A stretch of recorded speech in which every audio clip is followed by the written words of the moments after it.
2 years ago, a Texas rapper was pulling in millions of views, building a legitimate fan base, and had every opportunity to make it big in the music industry.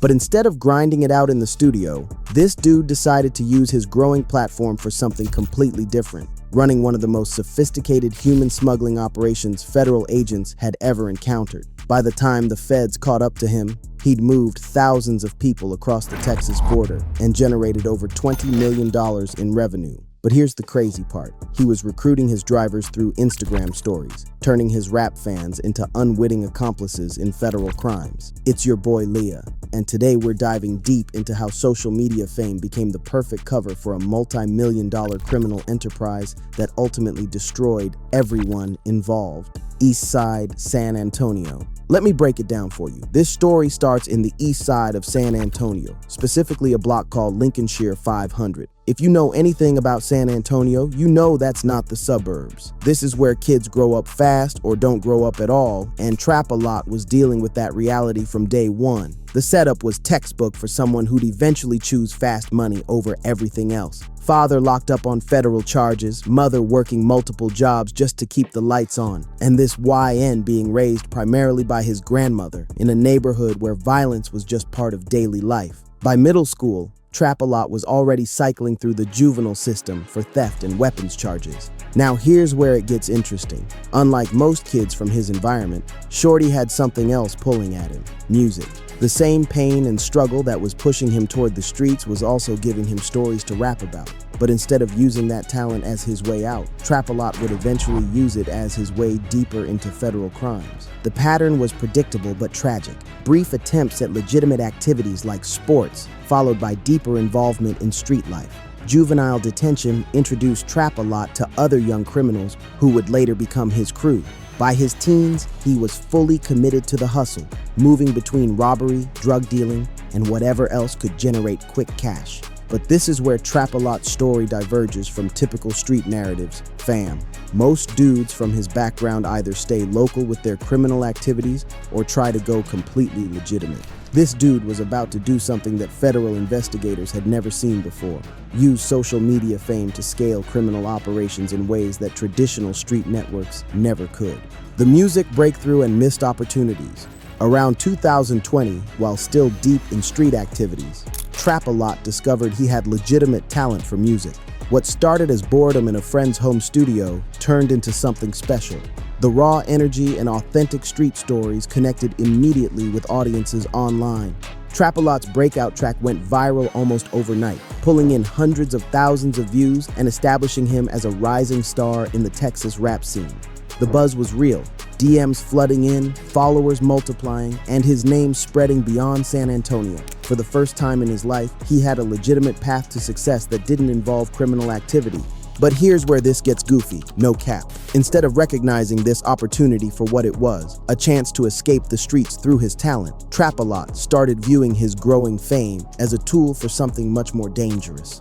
The rap money was coming in, but it wasn't fast enough for someone who was used to immediate returns from illegal activities. Now, if you've been following my channel, you know I've covered dozens of rappers who made this exact mistake. They get a taste of legitimate success, but instead of being patient and building their brand the right way, they use their platform to amplify their criminal activities. And it always ends the same way: federal charges and destroyed lives. This playa was really on that timing where he thought he could have it both ways. Build a music career for legitimacy while using that same career as a front for criminal operations. But the feds don't care about your streaming numbers when you're moving people across international borders for real. The cartel connection. While Trapalot's music career was building momentum, he was introduced to an opportunity that would change everything: human smuggling along the Texas-Mexico border.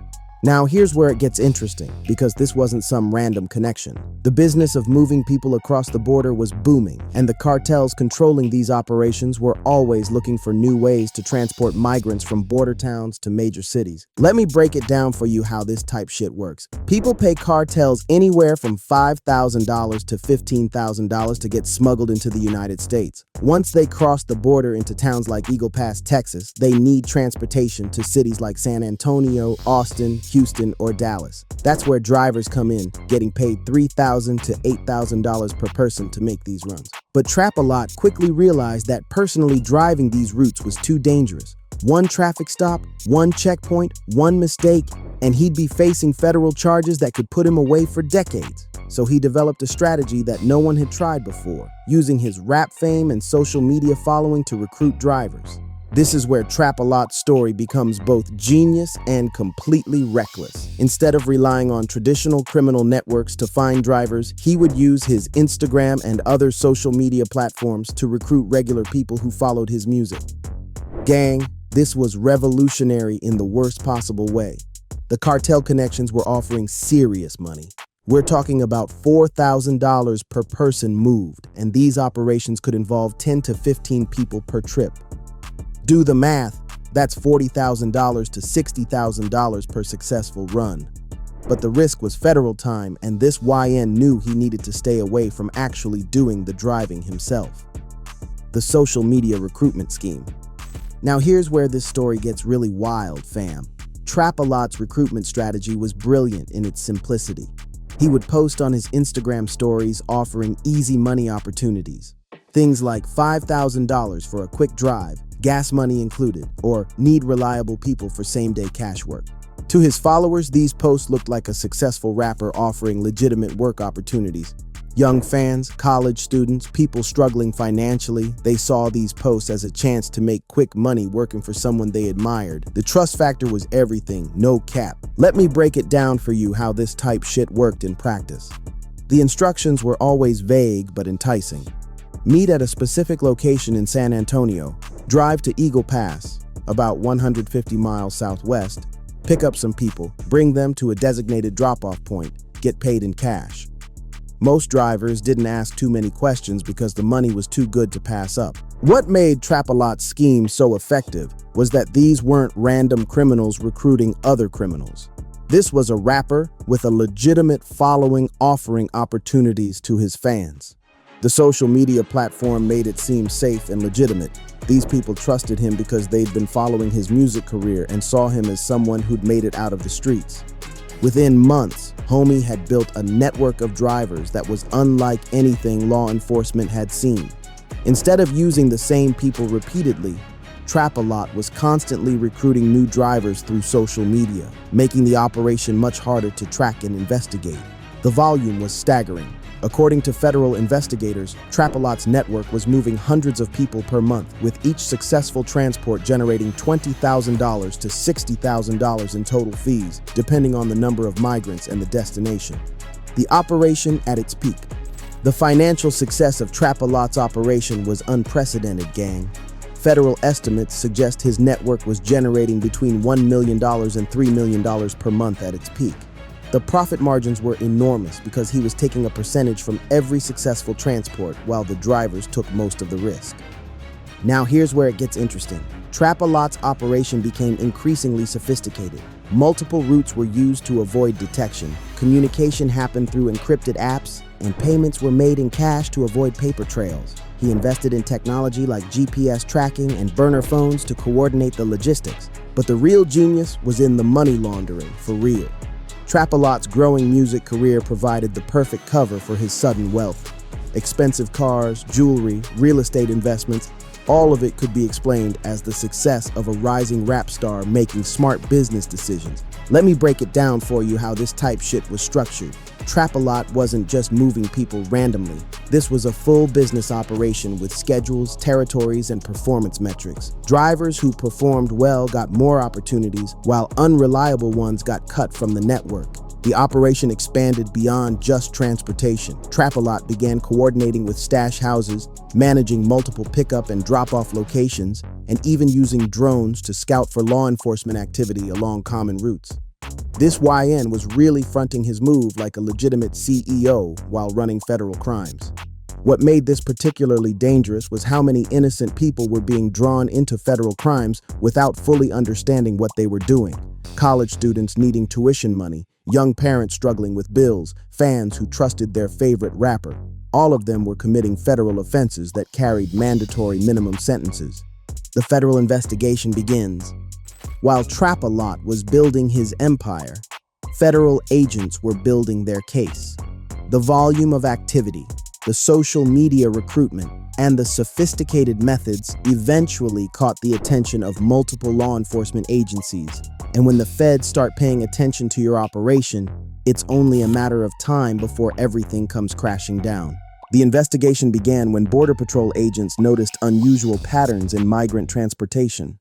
Instead of the same drivers and vehicles being used repeatedly, this operation was using different people and cars for almost every run. When drivers were arrested, they often seemed genuinely surprised to be facing federal charges. Now here's where it gets interesting. Federal agents began monitoring social media accounts of Texas rap artists, looking for connections to smuggling activity. Trapalot's Instagram posts about easy money and quick drives raised immediate red flags, especially when investigators noticed that people responding to these posts were later arrested for human smuggling. Let me break it down for you how the feds caught on to this type shit. They started seeing a pattern where young people with no criminal history were getting arrested for major smuggling operations. And when questioned, they all had similar stories about being recruited through social media by a rapper. The breakthrough came when agents arrested one of Trapalot's recruited drivers who provided detailed information about the social media recruitment process. This led to warrants for his accounts, financial records, and communications. Once the feds have your digital footprint, it's game over, no cap. What investigators found was evidence of a criminal enterprise that had been operating for over 2 years, moving an estimated 1,500 to 2,500 migrants and generating millions in total revenue. The scope was unlike anything they'd seen in human smuggling cases. The end came through coordinated federal raids across San Antonio in early 2024. Agents targeted Trapalot's properties, associates, and financial assets simultaneously, seizing millions in cash, multiple vehicles, real estate, and jewelry. When the feds move on operations like this, they don't come unless they're ready to get convictions. The federal charges against Trapalot were extensive: conspiracy to transport illegal aliens, money laundering, racketeering, and operating a continuing criminal enterprise. Each charge carried potential sentences of 10 to 20 years in federal prison. This YN was looking at spending the rest of his life behind bars. But here's the most devastating part, fam. The number of people Trapalot dragged down with him. Over 40 drivers who had been recruited through social media were also arrested and charged with federal crimes. Most were young people who had no idea they were participating in a major criminal operation. Let me break it down for you how this type shit destroyed so many lives. College students who thought they were making quick money for tuition ended up facing federal charges that could ruin their future. Young parents trying to pay bills got caught up in a criminal enterprise they never understood. These people trusted Trapalot because they were fans of his music, and he used that trust to turn them into federal criminals. Trapalot's music career, which had been the foundation for the smuggling operation, was destroyed overnight. Streaming platforms removed his content, venues canceled shows, and any legitimate opportunities disappeared. The same social media presence that made his criminal enterprise possible became evidence in his prosecution.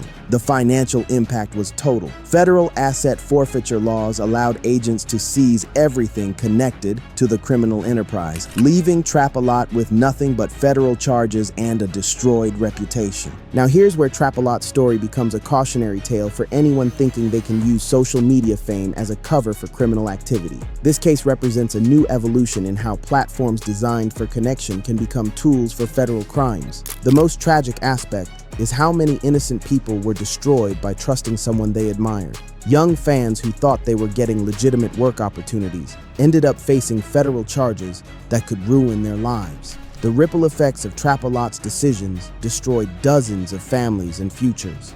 Let me break it down for you what this means for the broader culture. Social media has given criminals new ways to recruit accomplices and scale operations, but it's also given federal investigators new ways to build cases. Every post, every message, every interaction becomes evidence that can be used in court. Trapalot went from rising star to federal defendant, facing decades in prison for using his platform to build a criminal empire.